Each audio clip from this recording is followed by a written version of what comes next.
दोस्तों, आप सभी का स्वागत है हमारे इस यूट्यूब चैनल स्पीड स्टडी में। तो आई होप कि लोग कैसे हैं। आई होप कि आप लोग बहुत ही बेहतरीन और जिंदाबाद होंगे। तो जैसे कि हम फर्स्ट पार्ट में आपका बहुपद पॉलिनोमियल चैप्टर आपका क्लास 10th का फर्स्ट पार्ट कर रहे हैं। ठीक है। तो जैसा कि यह बहुत ही बेहतरीन चैप्टर है आपका, हम आपको 20 मिनट के 3 वीडियो में आपका कंप्लीट चैप्टर करा देंगे। ठीक है। 3 वीडियो में आपका कंप्लीट हो जाएगा। आप 3 वीडियो देख लेंगे, पूरा पूरा चैप्टर आपका कंप्लीट मिलेगा जो कि बहुपद का है। तो इसमें आपका 3 प्रश्नावली है इसमें आपका 3 प्रश्नावली है जो कि 2 ही इम्पोर्टेंट है। और आपका 2 ही ठो जो है कि हर एक बोर्ड में दिया गया है। तो पहला की बात करते हैं। तो पहला है आपका बहुपद बहुपद के शून्यांकों। ठीक है। ये पहला आपका प्रश्नावली है, शून्यांकों तथा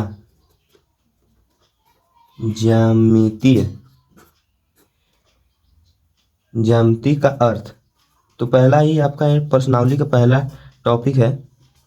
ये जो ये आपके पहले प्रश्न का पहला टॉपिक है। तो इसका मतलब क्या है, देखिए। बहुपद का मतलब कि जैसे बहुपदी फलन होता है, जैसे x² + 2x + c = 0। तो ये बहुपद है। ठीक है। इसे बहुपद कहते हैं। बहुपद का मतलब है कि घात जो है आपका बहुपद होना चाहिए। जैसे कि एक से अधिक घात को बहुपदी फलन कहते हैं, जैसे इस प्रकार का। तो इसमें हम पहले समझते हैं। तो इसमें पहला नंबर का टॉपिक है जो कि आपका एक है चर। चर किसे कहते हैं? तो चर किसे कहते हैं आप लोग बताइए। तो चर का मतलब है कि जो वेरिएबल ना हो, जैसे कि चर का मतलब वेरिएबल ना हो, जैसे कि x y A B C, इस प्रकार के डॉट डॉट ईटीसी, ये सब चर है। तो चर अचर आप लोग 9th क्लास में भी पढ़े होंगे। तो एक बार हम फिर से बता दें। तो ये सब आप में टॉपिक है पहले चैप्टर। तो दूसरा क्या है? दूसरा है अचर। अचर, ठीक है। तो अचर किसे कहते हैं? तो अचर उसे कहते हैं जैसे कि जिसे वेरिएबल हो, सॉरी, जैसे कि 2, 5, 12, 5, इस तरह के नंबर्स को हम अचर कहते हैं। तो ये फर्स्ट प्रश्नावली में आपका ये टॉपिक है। तो सब 3 टॉपिक है, लेकिन तीनों साथ में नहीं बता रहे हैं, अगला आपको नेक्स्ट क्लास में मिलेगा। तो जैसे कि तीसरा इसमें क्या है? वेजीय व्यंजक, बीजीय व्यंजक। ठीक है। बीजीय व्यंजक क्या होता है? तो बीजीय व्यंजक लिख लीजिए इसका। तो इसका डेफिनेशन लिख लीजिए आप। चर और अचर, ठीक है। चर और अचर के मिश्रण। मिश्रण का मतलब समझ रहे हैं कि मिला के, ठीक है। मिला के मिश्रण के मिश्रण को बीजीय व्यंजक कहते हैं। बीजीय व्यंजक कहते हैं, ठीक है। तो आप लोग कहेंगे कि एग्जाम्पल दीजिए। तो इसका एग्जाम्पल लिख लीजिए आप लोग। इसका एग्जाम्पल हो गया जैसे कि 3x + 5, और हो गया आपका 5x + y, और 5x, और हो गया आपका रूट में y + 6। ठीक है। ये आपका एग्जाम्पल हो गया। तो एक तो 4th नंबर पे भी आता है, ये लास्ट है, जिसे हम बहुपद कहते हैं। ठीक है। इसे ही बहुपद कहते हैं। 4th नंबर बहुपद, ठीक है, जो कि हमारा चैप्टर ही है बहुपद। चैप्टर ही बहुपद है, तो लास्ट में बहुपद को भी जान लेते हैं कि बहुपद किसे कहते हैं। तो इसका डेफिनेशन आप लोग लिख लीजिए। इसका भी है। इसका डेफिनेशन क्या कहता है? वह बीजीय व्यंजक, लिख लीजिए, ठीक है। प्योर एनसीईआरटी आपको लोगों को पढ़ा रहे हैं, आपके की बुक में भी यही दिया है। वह बीजीय व्यंजक जिसमें एक या एक से अधिक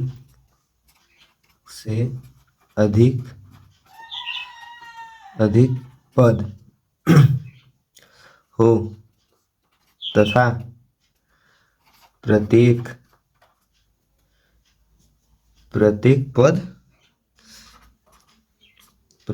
पद में चर की घात पूर्ण संख्या हो। तो ये कहना क्या चाहता है? पूर्ण संख्या हो। तो ये कह रहा है जैसे कि बीजी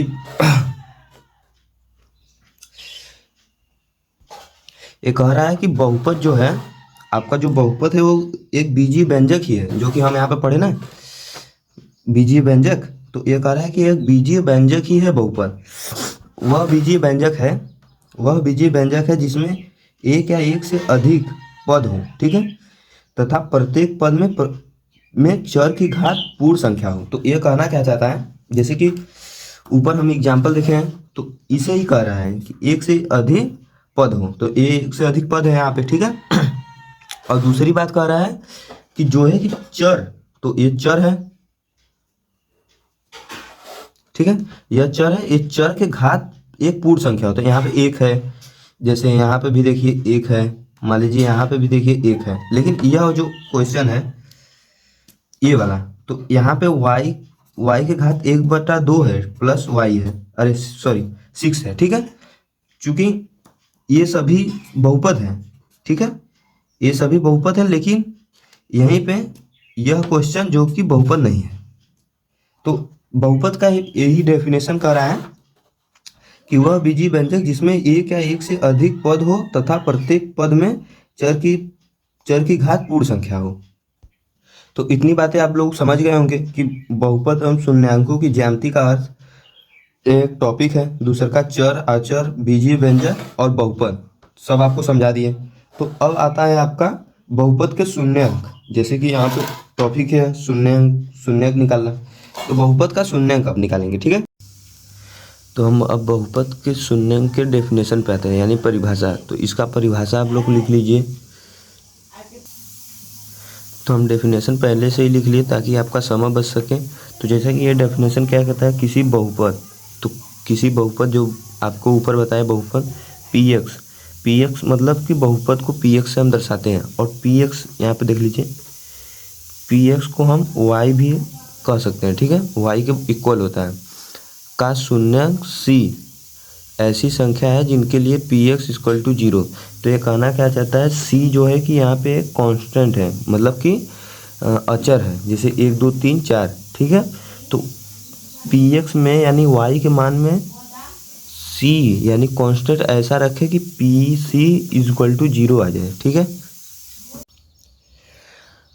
तो ऐसे आप लोगों को कम समझ में आया होगा। तो जैसे कि ये कहना क्या चाहता है हम आपको सिंपल में बताते हैं। तो जैसे कि मान लीजिए कि यहाँ पे एग्जाम्पल px है, ठीक है, px है इज इक्वल टू x² - 1, ये बहुपद है। तो px को चूंकि y भी आप लिख सकते हैं, ठीक है, x² - 1, तो इसका मान क्या रखेंगे, तो px की वैल्यू 0 के इक्वल रख देंगे, ठीक है, यानी कि यहाँ पे आप x² - 1 इक्वल टू बस 0 ऐसे ही रह देंगे, ठीक है। तो यहाँ पे आपका क्या होगा, x² इक्वल टू 1 हो गया, ठीक है। तो x इक्वल टू +-1, ठीक है। तो यह कहना क्या चाहता है कि आपका एक पे यह जो फलन का मान है, जो px की वैल्यू है वो 0 के इक्वल होगा। तो आइए चेक कर लेते हैं एक बार। तो मान लीजिए कि 2 वैल्यू है, तो एक बार हम px की वैल्यू 1 रखते हैं, ठीक है, px इक्वल टू 1 के स्क्वायर इक्वल टू 1। तो क्या होगा, 1 के स्क्वायर 1 और एक इधर है तो 0 हो जाएगा, ठीक है, 0 हो गया। तो एक बार और क्या रखेंगे, माइनस का रखेंगे 1 को, px equal to -1 equal to 1। तो ये क्या होगा, 1 का स्क्वायर 1 -1 इक्वल टू 0, ठीक है। तो px की वैल्यू यहाँ पे भी 0 आ गई और यहाँ पे भी 0 आ गई, लेकिन 2 मानों के लिए। तो यह यही कहना भी चाहता था कि पी सी की वैल्यू जीरो आना चाहिए। तो यहाँ पे जीरो आ गया, दो दो दो मानों पे जीरो आया, क्योंकि दो मानों पे आएगा क्योंकि यहाँ पे घात दो है। ठीक है, बहुपद की जितनी घातें होती हैं उतनी ही आपके वैल्यू पे जीरो आएगा। ठीक है, यदि आपको फर्स्ट एग्जांपल से समझ में नहीं आया तो सेकंड एग्जांपल से कंफर्म समझ में आ जाएगा। जैसे कि यहाँ पे एग्जांपल हम सेकंड ले लेते हैं। तो आपका जैसे मान लीजिए कि P x is equal to x plus two है। ठीक है, तो यहाँ पे बहुपद के घात एक है, कुछ नहीं है तो एक है मान लेंगे। ठीक है, तो यहाँ पे हमने क्या कहा आपको फर्स्ट एग्जांपल में P x is equal to zero रख देंगे। ठीक है, तो P x is equal to अगर जीरो रख दें, पी एक्स का मान क्या है, X plus two is equal to zero, तो X is equal to minus two. ठीक है, तो एक्स इज इक्वल टू जब माइनस टू रखेंगे आप ना, तो कंफर्म है कि पी एक्स की मान जीरो मिलेगा। तो जैसे पी एक्स की वैल्यू क्या है, एक्स प्लस टू है, तो पी एक्स की जगह माइनस टू रखेंगे, तो यहाँ पे minus two is equal to two, तो क्या हो जाएगा, जीरो यहाँ पे। तो यहाँ पे देखिए एक ही वैल्यू मिला, क्यों, पी सी की वैल्यू यहाँ पे मान लीजिए जीरो हो गया। ठीक है, तो यहाँ पे एक ही वैल्यू मिला क्योंकि यहाँ पे बहुपद की घात एक है, और वहाँ पे यहाँ पे बहुपद की आपकी घात दो थी, तो इसलिए दो मान मिले थे, दो मान पे जीरो वैल्यू मिला था। ठीक है, तो हम बहुपद के शून्य को सीधे सीधे ऐसे सरल भाषा में कह सकते हैं कि x का वह मान जिस पर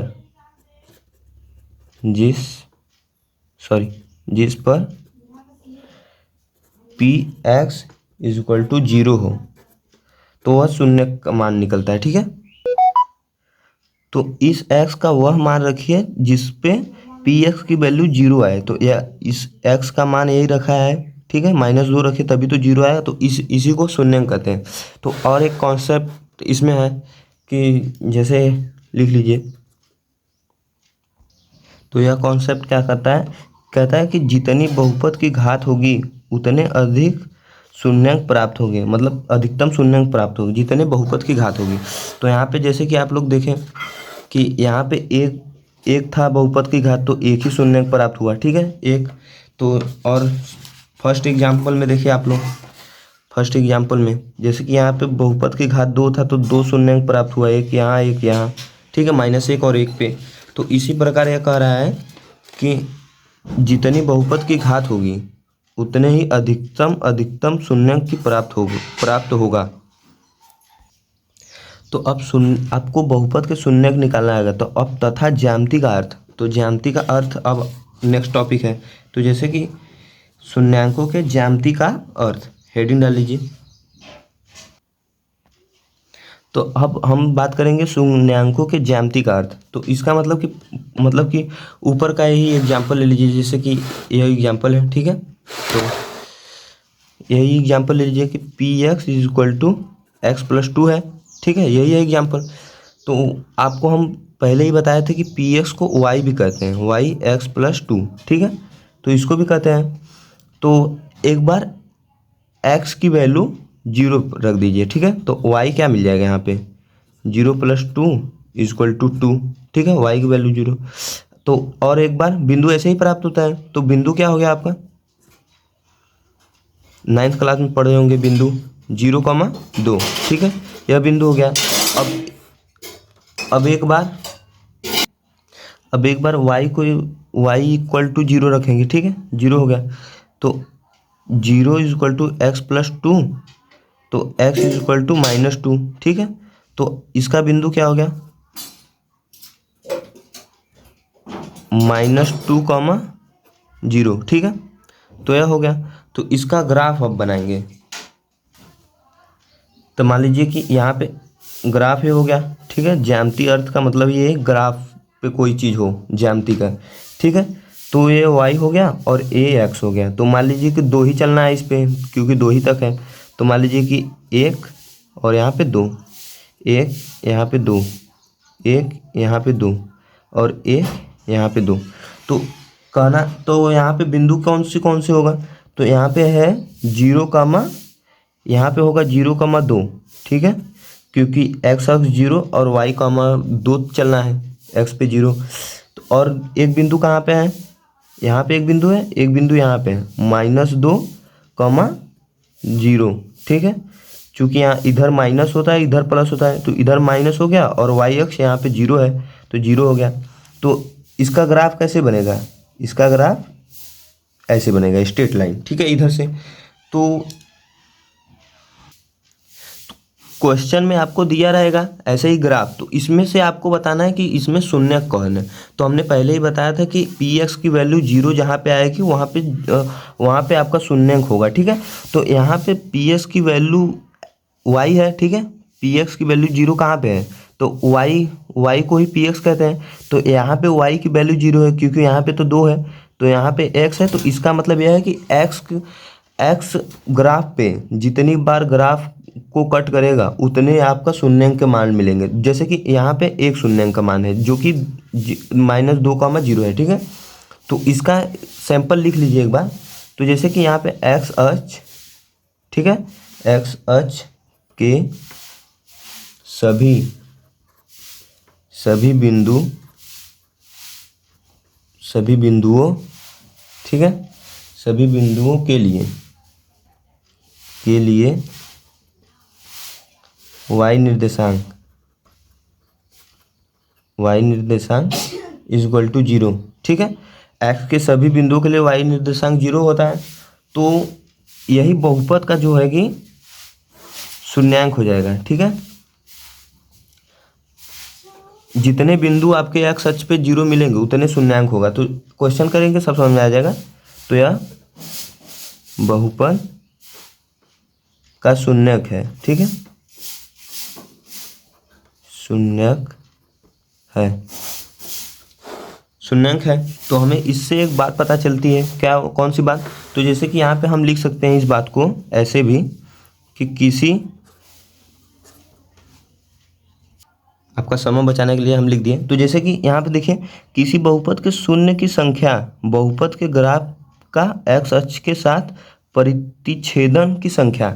तो यहाँ पे प्रतिच्छेदन की संख्या ही है ना, तो यहाँ पे जितनी बार प्रतिच्छेद करेगा x अक्ष पे ग्राफ उतने ही आपका शून्यंक प्राप्त होंगे। तो यही कैलकुलेशन आपको यहाँ पे लिख कर दे दिया गया, ठीक है, इसको याद रखिए।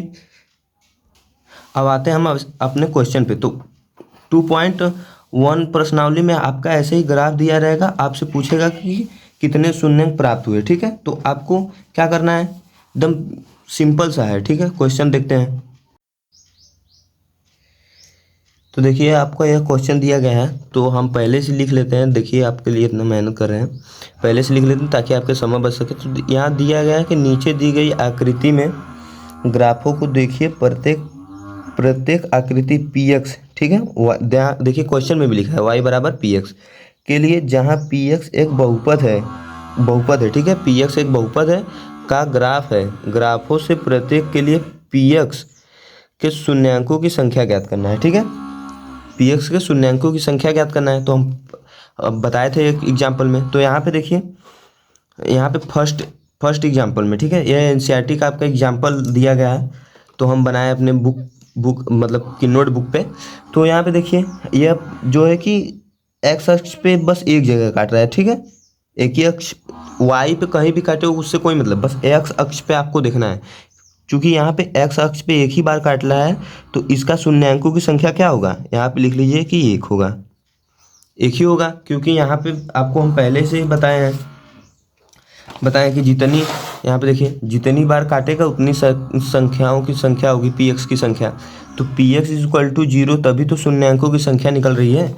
तो यहाँ पे भी पी एक्स इक्वल टू 0 हो गया, ठीक है, एक ही जगह हो रहा है, तो यहाँ एक ही जगह एक ही बस शून्यांक है इस ग्राफ के लिए। अब आइए दूसरे क्वेश्चन पे चलते हैं। तो दूसरा क्वेश्चन आप बताइए, खुद बताइए कि कितनी जगह एक्स अक्ष पे काट रहा है। ये एक्स अक्ष है, ठीक है, कितनी जगह काट रहा है, तो आप बोलेंगे कि यहाँ पे एक अक्ष यहाँ पे है और एक यहाँ पे, तो यह कितनी अक्षों पे काट रहा है, तो यह 2 अक्षों पर काट रहा है। तो इसके शून्यांकों की संख्या कितनी होगी, 2 होगी, ठीक है, 2 हो जाएगी ना, चूँकि यहाँ पे एक्स की वैल्यू हमेशा वाई की वैल्यू 0 मिलेगी आपको, 0, कुछ, ठीक है। तो इसी प्रकार अब आइए आपका तीसरे एग्जाम्पल पे। तो अब तीसरा एग्जाम्पल में आप बताइए कितने जगहों पे काट रहा है एक्स अक्ष पे। तो वाई अक्ष पे कहीं भी काटे उससे कोई मतलब है, वाई अक्ष पे जाके ऐसे ऐसे कर देना उससे कोई मतलब नहीं है। बस आपको देखना है कि एक्स अक्ष पे कितनी जगह काट रहा है। तो आप बोलेंगे कि एक अक्ष यहाँ पे है, दूसरा यहाँ पे है और तीसरा यहाँ पे है। तो इसके शून्यांकों की संख्या तुरंत लिख लीजिए यहाँ पे 3।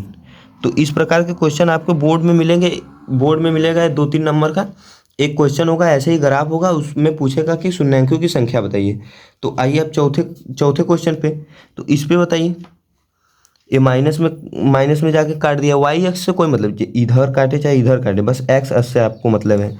तो यहाँ पे देखिए एक्स अक्ष पे एक ही जगह काट रहा है, तो एक ही जगह काट रहा है तो इसके शून्यांकों की संख्या क्या होगी, 1 होगी। ठीक है, तो यह तो एग्जाम्पल है। तो आपके पर्सनावली 2.1 में भी क्वेश्चन दिया गया है जो कि ऐसे ही ग्राफ है, आपको बताना है। तो आप आइए पांचवा क्वेश्चन पे क्या है। तो यहाँ पे चूंकि कट नहीं कर रहा है, स्पर्श कर रहा है, फिर भी कितने अक्ष पे है, एक्स अक्ष पे एक जगह टच कर रहा है। तो मतलब यह स्पर्श कर रहा है तब भी आप लिखेंगे एक जगह काट रहा है। ठीक है, प्रतिच्छेद कर रहा है। तो यहाँ पे कितना हो जाएगा आपका, यहाँ पे भी एक ही हो जाएगा। शून्यांकों की संख्या यहाँ पे भी हो गया, स्पर्श कर रहा है तब भी हो जाएगा। ठीक है, 2 जगह स्पर्श करे, 3 जगह स्पर्श करे तब भी हो जाएगा। अब आइए छठवां एग्जाम्पल में। तो छठवां में आप लोग को दिखाई दे रहा हो 1 2 3 जगह काट रहा है एक्स अक्ष पे। तो इसका शून्यांकों की संख्या क्या हो गई, 3 हो गई। सॉरी देखिए यहाँ पे एक 4 जगह काट रहा है। ठीक है, यहाँ पे हम भूल गए, ये 4 जगह काट रहा है तो इसके शून्यांकों की संख्या 4 हो गई। तो इसी प्रकार आपका क्वेश्चन जो है कि 2.1 में भी क्वेश्चन पूछा गया है, जो कि इसी प्रकार से आपको दे दिया जाएगा। इसी प्रकार से आपको बताना होगा शून्यांकों की संख्या। तो आई होप कि ये वीडियो आपको समझ में आया होगा। नेक्स्ट वीडियो मिलेगा आपको, और ऐसे ही वीडियो 20-20 मिनट में आपको हम बताएंगे, और 3 लेक्चर में आपका बहुपद पूरा ख़त्म कर देंगे, और आपको बहुत ही बेहतरीन और शानदार तरीके से। अगर समझ में आई हो वीडियो तो सब्सक्राइब और लाइक कर दीजिएगा। धन्यवाद।